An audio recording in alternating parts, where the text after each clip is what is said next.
I'm Mark. And I'm Josh. And this is Alter Ego Comics TV, episode number 71. And we're bringing back a feature that some people have asked for, a few of you, and one that we really intended to continue with and dropped it for one reason or other because we talked too much to begin with. But we're bringing back last week's top 5 to let you, our viewers, know the top 5 best-selling individual comic books at Alter Ego Comics from the week prior.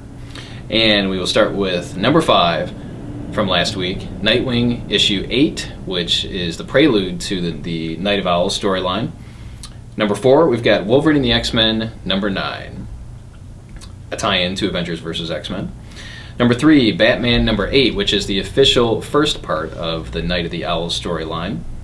Number 2, Justice League number 8. And number 1, Avengers vs. X-Men number 2. So it's an interesting mix we have here between Marvel and DC. We have a top 5 without Saga. We need to have some image representation in there, and hopefully we'll get there. So that is our top 5, and I will throw it now to Josh. All right, on the new this week front, we've got Star Wars, Blood Ties, Boba Fett is Dead. Because, you wouldn't want a short, succinct title people could remember. This is a sequel to the previous miniseries, Blood Ties, which involved Jango Fett, Boba Fett, and sort of revealed the existence of another of the clones. Edward Fett. Yes, Edward Fett. No. And basically, you don't have to have read the previous series to pick this up beyond the fact you need to know there's somebody else out there that looks just like Boba Fett. Or... Other than the billions of clones, yes, but they all rapidly aged. So most of them are old men now. This one's actually on the same time track as Boba Fett. And it picks up with Boba Fett being dead, surprisingly enough. Basically, it's a whodunit. A team of top-tier assassins and soldiers were assembled to take out the Fett, and it's about figuring out who did it and why, who called in the hit, and it's very cool. It's rare in a Star Wars book to get... real sense of mystery, because so much of the book is laid out going both directions, hundreds or thousands of years. You always know certain characters aren't going to live, certain characters are going to live, this person's got to live to do that. Really, there's nobody in this. Once Boba Fett's dead, there's nobody in here we have to make assumptions about. So nobody's off limits. Anybody could die, anybody could be responsible. So it was kind of a cool, fresh breath of air, and it's the first issue, and it was very solid. Daredevil number 11 came out this week, and that is the third part of the Omega Effect trilogy that started in Avenging Spider-Man and then was in Punisher and finished up in Daredevil. And it was just a lot of fun. It was so solid on all fronts, from the writing to the artwork to the characterizations of the individual characters. Great to see these three guys kind of hanging out again, as they often did in the 70s and 80s and even into the 90s. And Mark Waid and Greg Rucka really captured, as I said earlier, the characterizations of these folks. The dialogue was right on. The way that they interacted with each other was great. If you haven't been reading Punisher, and I'm assuming many of you haven't because it's the lowest selling of the 3 books, I encourage you to stay with it as Punisher number 9 comes out. Not number 9, whatever the next issue is. 11, 12, 10, whatever the next one is, because hopefully you liked what you read of the Punisher and of his kind of apprentice, Rachel Cole, who we see plays a big part in this Omega Effect story. So she is an interesting character, one to watch, and I just thoroughly enjoyed this 3-part series. Yeah, and it's actually the next issue of Punisher, while not actually part of the crossover, does deal with Fallout from the crossover. So yeah, it's designed as a jumping on point. They're really making the right steps with this. They assume that people came over to Punisher because of the crossover, and they're designing the next issue to be new reader friendly. Which is cool. Also, continuing to be awesome, Aquaman number 8. Arthur Curry, the Sea God. We found out last issue, Sea God? Sea King. We found out last issue that there's some parts of his history he hasn't shared with Mira. A young, brash Aquaman assembling some sort of team of outsiders. Not outsiders. Yeah, outsiders. Aquaman right? And the Outsiders. Isn't that what they were called? The Others. The Others. Yes. Okay, Aquaman and the Others. Lost. That's worse, actually. The Others from Lost, yes. Aquaman has a smoke cloud and a polar bear. Yes, and Hurley's there. But no, it's very cool. It's a lot of fun. Anytime you get to dig into something where there's a character who's taking our point of view, we're kind of discovering it along with Mira, and obviously there are some implications in a relationship where secrets have been kept. But I really liked that we're seeing some of the flashback stuff with the Doctor character. I can't recall his name. The expert on Atlantis, who the first couple issues, it was very clear that Aquaman might kill him if necessary. So it's kind of cool to go back and see a time before they were adversarial and see kind of what led up to that relationship. And it's Aquaman. It's just been so incredibly solid since issue 1. Jeff Johns and Rice are knocking it out of the park. And absolutely, if I had to pick, one of the top 5 consistently good DC 52, New 52 series, Aquaman is definitely on that list.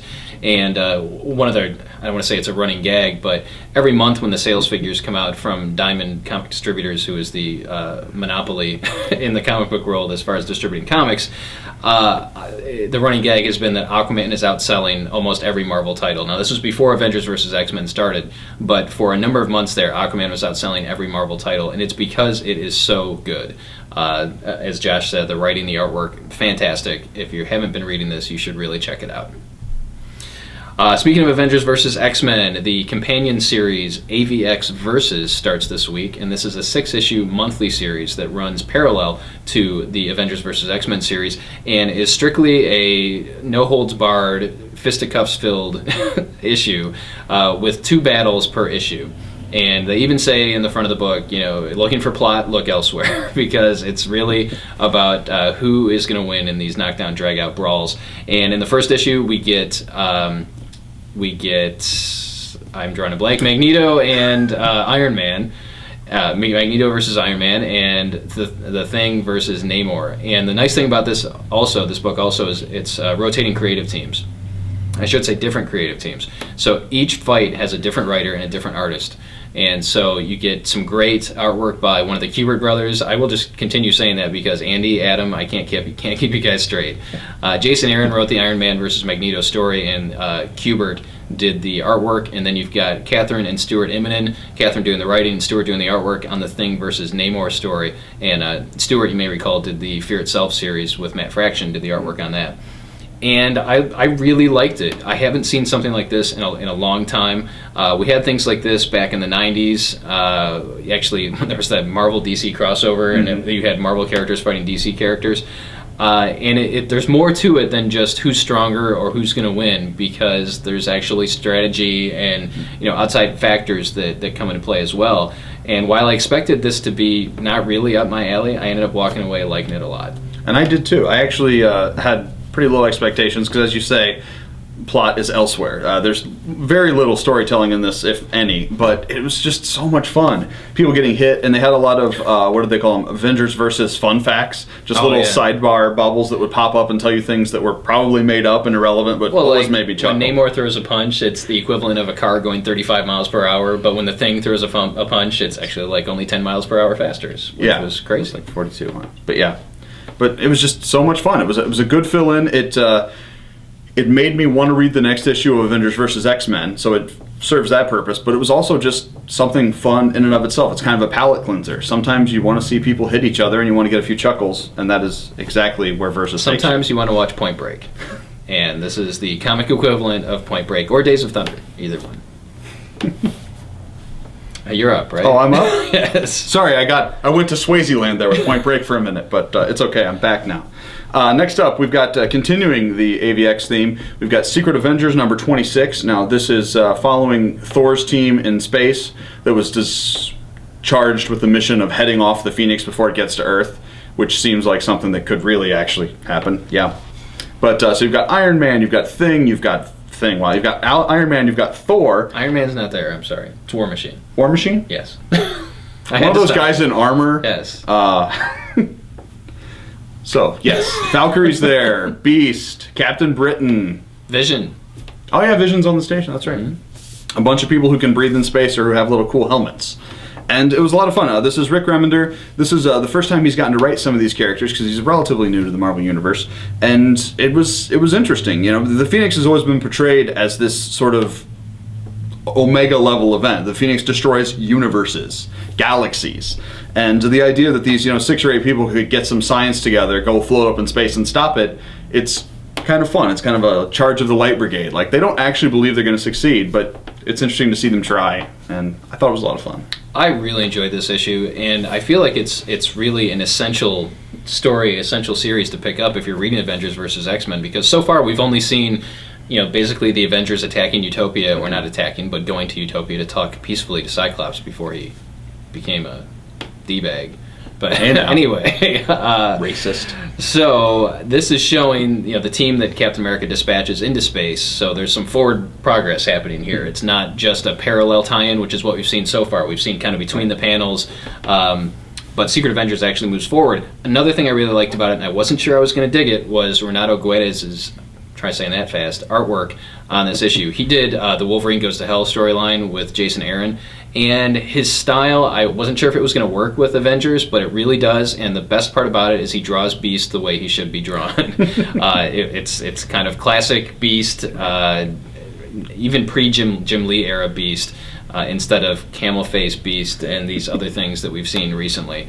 I really liked it. Another tie-in this week for Avengers vs. X-Men is Uncanny X-Men number 11. This is by Kieran Gillen with artwork by Greg Land.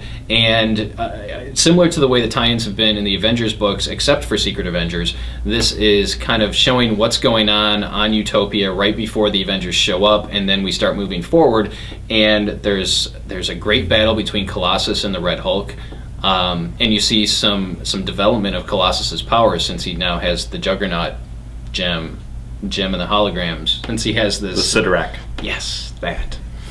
And Colossus does some freaky stuff. It gives him freaky powers. It's cool to see Greg Land drawing. He's basically drawing some of the panels that we saw in Avengers vs. X-Men number 1, like the panel where Cyclops blasts Captain America. And it looked really good. I know some people can take or leave Greg Land's artwork, but I thought it worked really well in this issue. Well, what I liked about it was we see sometimes Cyclops as like the Batman of the Marvel Universe. Well, Nick Fury and then Cyclops. He has a plan for everything. They did a really good job with that in Fear itself, where he has go Team 27, and then they go and solve these plans they've drilled through, all of the eventualities that he has covered. And in this case, we see that he saw this coming, and he has a plan in place to let the world know what's going on. And I really liked it. 2 words: Avengers Protocol. Yes. Check it out. And still up is still AVX, because that's all that came out this week apparently. New Avengers 25. This is an Avengers vs. X-Men story that has very little to do with actual plot events in Avengers vs. X-Men. This is a story that sets up the relationship between the Dragon of Kunlun, the power of the Iron Fist, and the Phoenix Force. It gives us the impression that the Phoenix has visited Earth in the past, and we see these past people in the city of Kunlun. What is the crazy old guy's name? I don't. The head ninja that wears the creepy mask. Cobra Commander. Yes, it's Cobra Commander. The Iron Fist advisor guy with the creepy mask. Isn't it the Master? No, it might be the Master. I don't know. Anyway, it's mostly set in the city of Kunlun. We see things happening hundreds of years ago, as well as things happening now, and we see what they're going to do to deal with the Phoenix. It's kind of a classic pairing, the dragon and the Phoenix in Asian mythology, and it's interesting that they've kind of incorporated them together. And I don't know where it's going to go, but I really enjoy it. I like the idea. The cover image, as I'm sure you've seen and can see, is Iron Fist with the Phoenix logo on his chest, and that'd be super awesome. Yeah, I really dug it too. The whole thing, as Josh said, it's not the way the other tie-ins have been so far, and it makes me want to go back and read the Ed Brubaker, Matt Fraction Iron Fist series, which I never read, and went for 30, 40 issues, give or take. But I really liked it. Yeah, it had a really good feel to it. Of course, Bendis is writing this, and the artwork was good. And I want to find out who this redheaded child is in 600 years ago or 400 years ago in the city of Kunlun. Carry on. No, that was all. All right. Also new this week, we've got Chew Volume 5. This is Chew Major League, and Chew was a big surprise. It's relatively rare in comics for something to come out, creator basically on their first time out, their first big profile book, and knock it out of the park. And Chew has just been exceptionally awesome. The issues have been selling out, both the early ones and the later ones. We can't keep the trades on the shelf sometimes, and it's just so great. It's tough to characterize. I don't want to give too much away. I think Chew, like the Goon to a certain degree, is tough to give a one-sentence elevator pitch of. Yeah. But it is fun, it's offbeat, it's action-packed. and it's different. One of the things we're hearing from customers, and I'm seeing all over the interwebs from people who read comics, is people are looking for something different and fresh. God love the Marvel and DC stuff and those characters, but they've been around for decades. And sometimes you're seeing things that you think you've seen already because you may have, and they're just telling it in a different way. I'm looking at you, Season 1 graphic novels from Marvel. Hey, didn't the Avengers fight the X-Men in the 80s? They did. And Magneto was there, and it was in Russia, and awesome stuff. Anyway, Chew is the poster child for new, fresh, and different, among other things. And we're slowly but surely people are sampling the first issue or the first trade and then getting on board to follow it through. And it's just a great series, and I know a lot of you have been waiting for Volume 5, so you can come and get it. And that's it for this week. We're kind of toying with different ideas for the format, so if you do have any suggestions, if you'd like us to see us do things a little bit differently, keep it clean, please. Put it in the comments below, and we'll take them under consideration. But let us know what you like, what you don't like, and we will do our best to accommodate you. As always, we appreciate you watching, and we'll see you next week.